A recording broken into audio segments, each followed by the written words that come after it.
अस्सलाम वालेकुम। आज हम मुरक्कब कसर की गैर वाजिब कसर में तहवील करना सीखेंगे। तो मुरक्कब कसर को गैर वाजिब कसर में किस तरह तहवील करते हैं उसे हम एक मिसाल से समझते हैं। यहाँ मैंने लिया हूँ 3 2/5। 3 सही अदद है, 3 सही अदद 2/5 मुरक्कब कसर है। ये क्यों है? क्योंकि इसमें 3 सही अदद भी है और 2/5 इसमें कसर भी है। तो दोनों मिले हुए हैं 3 2/5, इसलिए हम इसे मुरक्कब कसर कहते हैं। अब मुरक्कब कसर को गैर वाजिब कसर में तहवील करने का एक तरीका है, इसे समझिए। पहले हम बटे का निशान खींचते हैं इस तरह। नसब नुमा में क्या है? 5 है। 5 जैसे के वैसे लिखना है हमको नसब नुमा में। अब बटे के निशान के ऊपर हमें कुछ अलामतों के साथ में आदाद लिखना है, तो वो किस तरह लिखेंगे वो समझिए। तो ऊपर जो लिखते हैं हम वो नसब नुमा और सही अदद का ज़रब लिखते हैं। नसब नुमा में 5 है, सही अदद हमारा 3 है, तो 5 ज़रब 3, तो 5 ज़रब 3 ये ऊपर लिखे हमने। फिर जमा की अलामत लगाना है और शुमार कुनिंदा का अदद लिखना है। कितना है शुमार कुनिंदा में? 2 है, तो हमने 2 लिखे।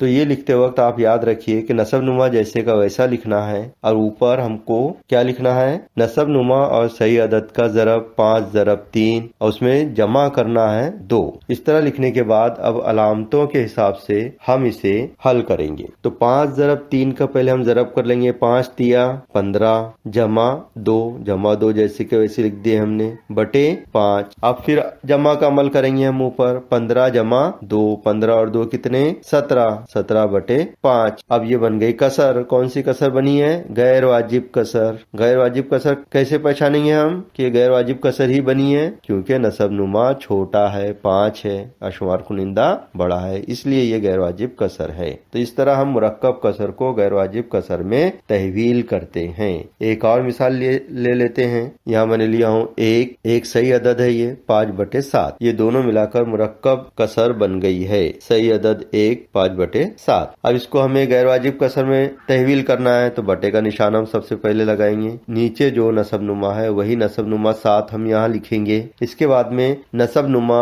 और सही अदद 1 की ज़रब करेंगे। 7 ज़रब 1 ऊपर लिखेंगे, 7 ज़रब 1। फिर जमा का निशान लगाएंगे और शुमार कुनिंदा का अदद लिखेंगे 5। अब इसे हम हल करेंगे। 7 एका 7 जैसे के वैसे लिख देंगे। 7 एका 7 जवाब आया, तो जमा 5 बाकी है, जमा 5 हमने यहाँ लिख दिए। अब 7 और 5 की जमा करेंगे। नसब नुमा जैसे का वैसा ही आएगा आखिर तक। तो 7 जमा 5 कितने होते हैं? 12, तो 12/7, तो 12/7 ये जवाब आ गया। तो इसकी आप बार बार प्रैक्टिस करेंगे तो आपको ये अलामत लगाने की जरूरत भी नहीं पड़ेगी। आप खुद ही खुद, अगर आपको पहाड़े अच्छे याद हैं, जमा कर सकते हैं। आप छोटे अदद के तो डायरेक्ट जवाब लिख सकते हैं। किस तरह लिख सकते हैं वो भी देख लीजिए। जैसे यही सवाल है 1 5/7। आपको पता है नसब नुमा बदलता नहीं है, 7 जैसे के वैसे रहते हैं, 7 ऐसे ही लिख लीजिए। और इसके बाद में डायरेक्ट हम इसको ज़रब और जमा कर लेते हैं। हमको मालूम है 7 और 1 का ज़रब करना पड़ता है, तो 7 एका 7, इसमें 5 जमा करना पड़ता है, तो 7 और 5 12, तो 12/7। इस तरह आप बार बार प्रैक्टिस करेंगे तो आपको डायरेक्ट भी जवाब लिखकर आ जाएगा।